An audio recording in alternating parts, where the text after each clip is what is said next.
On entend ce mot partout, l'employabilité. On a l'impression de savoir ce que ça veut dire, mais en réalité, sa véritable signification est bien plus profonde, bien plus puissante qu'on ne l'imagine.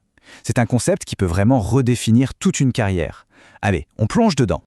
La grande question, c'est donc celle-ci. Est-ce que l'employabilité, ça se résume simplement à décrocher un job?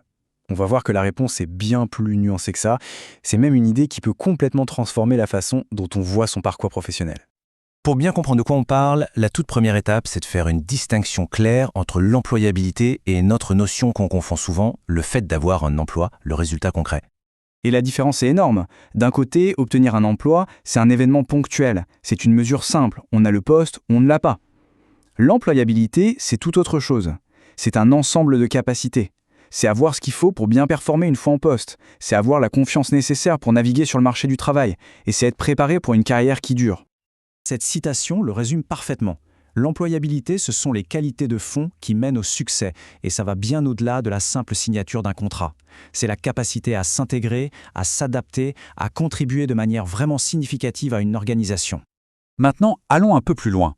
L'employabilité, on peut la voir comme une médaille avec deux faces. Il y a une dimension interne, ce qu'on a, et une dimension externe, comment on se situe par rapport aux autres. C'est indissociable. Bon, d'un côté, il y a ce qu'on appelle la dimension absolue. C'est l'ensemble de nos compétences, de nos connaissances, de nos qualités. C'est ce qu'on a en stock. Mais ça ne suffit pas. Il y a aussi la dimension relative. Comment est-ce que tous ces atouts se comparent à ceux des autres sur le marché? Et surtout, comment est-ce qu'on arrive à les communiquer pour montrer leur vraie valeur? Avoir les compétences, ce n'est vraiment que la moitié du chemin.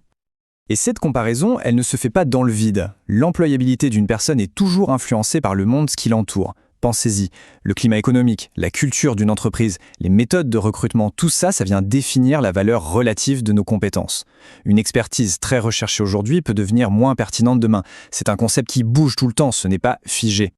Ce qui nous amène à la question du temps. Une erreur fréquente, c'est de voir l'employabilité comme une sorte de ligne d'arrivée qu'on franchit une bonne fois pour toutes. Mais en réalité, c'est tout l'inverse. C'est un processus qui dure toute la vie. C'est ici que le mot « actif » prend tout son sens. C'est un processus continu, et c'est à chacun d'en prendre la responsabilité. On ne devient pas employable pour ensuite se reposer sur ses lauriers. Non, c'est une démarche constante, tout au long de sa carrière. On peut même voir ça comme un cycle, une boucle qui ne s'arrête jamais. D'abord, on développe ses compétences. Ensuite, on les utilise pour trouver sa place. Une fois en poste, on performe, on contribue. Et enfin, étape clé, on prend du recul pour réfléchir et continuer à évoluer. Et la boucle recommence. Alors, on pourrait se demander pourquoi c'est si important d'adopter cette vision des choses. Tout simplement parce que les bénéfices concrets sont immenses pour se construire une carrière qui est à la fois solide et enrichissante. En fait, quand on se concentre sur l'employabilité sur le long terme, plutôt que sur l'emploi immédiat, on se prépare au monde du travail d'aujourd'hui. Ça renforce la confiance en soi, ça nous rend plus résilients face aux aléas de l'économie, et surtout, ça permet de construire un parcours qui n'est pas seulement réussi, mais qui est aussi vraiment épanouissant. Donc, en résumé, si on devait retenir 3 idées clés, ce serait celles-ci. Premièrement, l'employabilité, c'est une capacité, pas juste un résultat. Deuxièmement, elle a toujours une double dimension. Absolue, ce qu'on sait faire, et relative, comment on se situe. Et enfin, c'est un processus actif et continu, dont chacun est le pilote. Tout ça nous amène à une dernière question, une question de perspective. Est-ce que l'objectif, c'est le prochain job, ou est-ce que c'est de bâtir les fondations d'une carrière entière ? La réponse à cette question, eh bien, elle change tout.